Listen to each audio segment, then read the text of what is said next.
Un projet touristique d'une rare ampleur pour un carton plein. 3600 visiteurs se pressent à Lascaux tous les jours. Mais combien prennent le chemin de Périgueux et de ses musées? À 50 km du phénomène, Vezuna, qui à sa création a beaucoup fait parler de lui.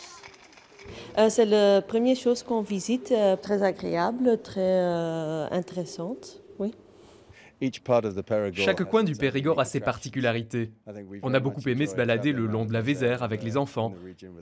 Et là, venir à Périgueux, c'est plus pour l'aspect historique et voir l'architecture romaine. C'est ce qu'on vient chercher dans ce musée. Comme eux, depuis ce début d'été, ils sont entre 150 et 600 les meilleurs jours à venir visiter cette maison romaine. On a plus 15% par rapport à l'année dernière. Donc je pourrais vous dire que c'est l'effet Lascaux 4. En fait, on sait très bien dans les musées que les années pluvieuses et les années de météo mauvaise sont plutôt favorables à la fréquentation. Et ce qui était le cas cette année.